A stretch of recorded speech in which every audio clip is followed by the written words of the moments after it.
Bonsoir à tous et à tous, bienvenue dans la chaîne Nisbet BTP. Suite à la vidéo que nous avons vue hier sur comment installer et craquer le logiciel H4, aujourd'hui je vais vous montrer comment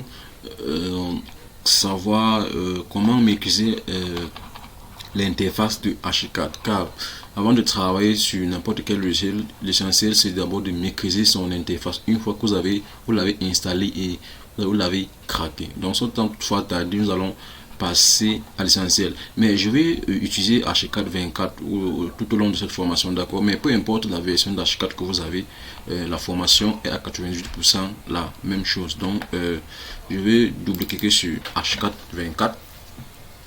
Vous allez ouvrir la version que vous avez chez vous, peut-être le 18, le 16, le 20, le 22, le 25, le 26, je sais pas. Mais actuellement, la version la plus récente de H4, c'est H426. Donc, ceux qui ont les anciennes versions, il n'y aura pas cette fenêtre là, mais ceux qui ont la nouvelle version, il y aura cette fenêtre. Donc ici, quand on dit bienvenue dans H424, vos projets récents, ça apparaîtront ici.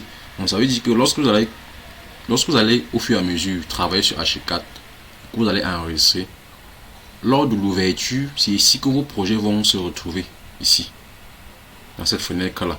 Ici c'est parcourir, c'est pour fouiller les différents projets que vous avez enregistrés, par exemple, qui n'ont pas les extensions H4 bien AutoCAD, je sais pas. Ici, fichiers partagés sont les fichiers que vous avez à partager, que vous voulez les retrouver. Ici c'est nouveau pour pouvoir définir un nouveau projet. C'est là-bas que nous allons cliquer.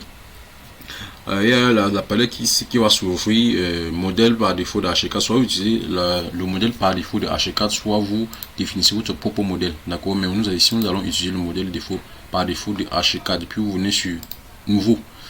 Lorsque vous allez venir sur nouveau, c'est un nouveau projet qui va se créer avec une nouvelle interface. D'accord. On attend que le logiciel s'ouvre.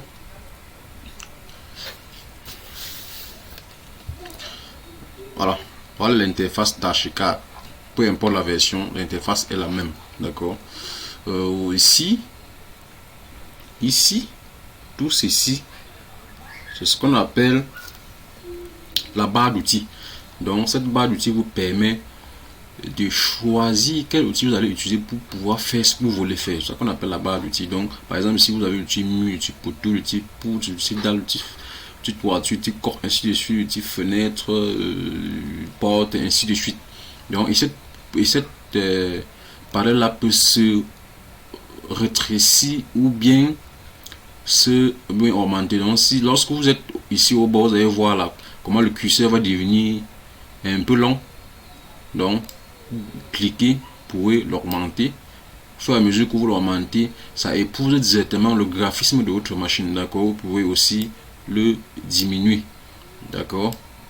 Donc ça c'est pour les soucis, ou peut-être pour ceux qui ont les petits écrans là, peut-être de 14 pouces, que ils ont peut-être besoin de plus d'espace. Vous pouvez diminuer les bords là pour pouvoir avoir plus d'espace. D'accord. Ici en haut, la petite palette 6 qu'on appelle la barre de menu. Ici vous avez fichier, édition, vue, dessin. Donc ça veut dire fichier, c'est pour lorsque vous voulez par exemple enregistrer ce que vous avez fait, vous pouvoir ouvrir un autre ou bien fermer le projet. Ici édition, nous le verrons plus tard, ainsi que les autres options. D'accord. Ici maintenant, à part ça, vous avez aussi une autre palette qui est juste directement en bas. Tout cette gosse là, ça qu'on appelle la barre d'outils. Donc ça veut dire que tout ce que vous allez la barre d'outils, c'est tout ce que vous allez peut-être utiliser pour pouvoir faire un certain nombre d'éléments. Bon, nous allons voir ça plus tard, parce que si c'est tellement nombreux. Par exemple, ici vous allez l'utile de mesure. Par exemple, si vous dessinez un élément et que vous voulez savoir la distance, vous allez mesurer qui est différent de la cotation. Donc ici vous avez par exemple l'outil diviser, qui vous permet de diviser un élément, ciseaux, ainsi de suite. Donc vous avez les guides et points d'accès et points d'attraction. Nous aurons l'occasion de voir tout ça tout au long de la formation, donc ne vous inquiétez pas. Ok. Ici à droite vous avez ce qu'on appelle ça, c'est l'arborescence en quelque sorte. D'accord. Ici, vous aurez des coupes, des façades, des vues, d'accord, ainsi de suite. Même les cartouches, vous pouvez trouver tout un tas d'éléments ici. Lorsque vous voulez pouvoir imprimer le document que vous avez travaillé, c'est ici que vous allez utiliser. On verra tout ça plus tard. Donc, l'objectif de cette vidéo est uniquement de montrer l'interface, c'est-à-dire où est-ce qu'on trouve tel élément pour pouvoir l'utiliser, d'accord, où est-ce qu'on trouve tel autre élément. Ici, là où il y a les 4 points cardinaux, aussi les 4 points ici, c'est ce qu'on appelle zone de travail ou zone de dessin. Donc, c'est ici que vous allez travailler tout l'espace ici. Donc, là où c'est encadré, là, c'est pas, ça ne veut pas dire que vous êtes obligé de dessiner uniquement dans les cadres, sinon vous pouvez dessiner n'importe où. Ça va toujours fonctionner, d'accord. Vous allez remarquer ici, ça c'est la face nord, N ça veut dire nord. Et si vous venez ici, vous coulissez, vous allez voir dans la façade, vous allez voir nord, d'accord. C'est relative à cette face ici. Je vois, si je viens dans E, qui veut dire est, vous allez toujours voir dans façade, E là qui est aussi ici, façade est. Ça signifie que lorsque j'ai un élément qui est dessiné ici, et que je veux voir la façade est de cet élément, je double-clique juste ici, ou bien je viens ici, double-clique pour pouvoir voir la façade là, d'accord. Donc c'est un peu ça l'environnement de Archicad. Et lorsque je vais aussi oublier ici, lorsque vous ouvrez, vous allez voir, ça va venir directement en rez-de-chaussée. Pourquoi? C'est le modèle par défaut, quoi. D'accord, c'est le modèle par défaut. Et ici, vous avez 3D bar tool. Lorsque vous dessinez un élément en 2D et que vous voulez voir cet élément en 3D, c'est ici que vous cliquez pour pouvoir voir votre élément. D'accord. Et lorsque vous ouvrez pour la première fois un logiciel, n'importe quel logiciel, pas seulement Archicad, la première des choses c'est de définir les unités de travail. D'accord. Alors pour cela, vous venez dans Options, Préférences, Projet, Unité de travail. Vous définissez l'unité que vous allez utiliser pour travailler, soit en mètres, ou bien en centimètres, ou bien en millimètres, en pied, en pouce, à pied, d'ici, ainsi de suite.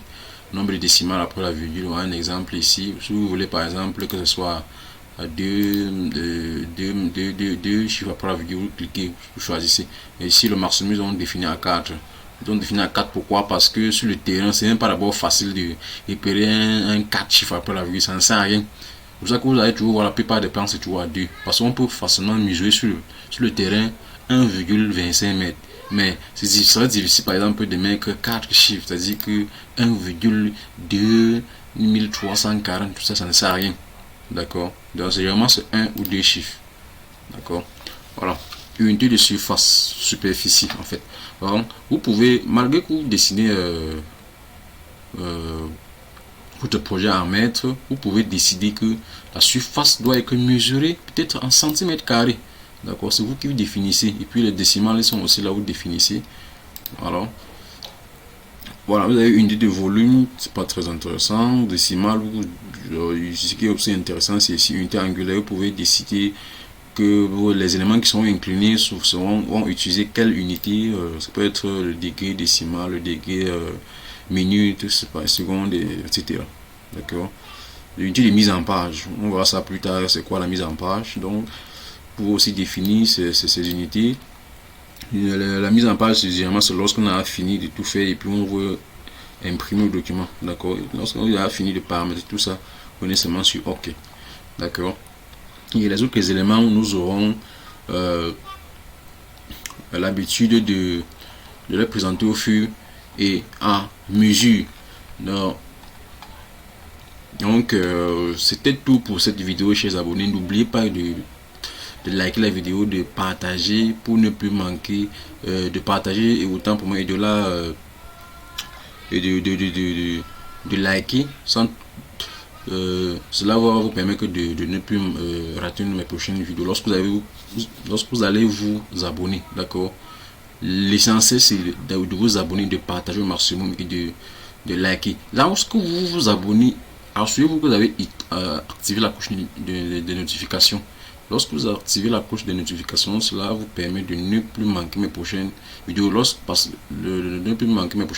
que lorsque vous cliquez sur la cloche de notification, prochainement, quand je fais une vidéo, vous serez notifié. Donc, soit par email ou bien par un canal, d'accord. Donc, c'était tout pour aujourd'hui. La prochaine fois, ce serait de prendre élément par élément et de vous montrer comment toutes les choses marchent, d'accord. Je vais aller pas à pas, outil mur, poteau, poutre, dalle. Si je prends outil mur, je montre comment est-ce qu'on utilise, comment est-ce qu'on paramètre pour que cela soit idéal dans tous vos projets. Donc, merci et portez-vous bien. À plus.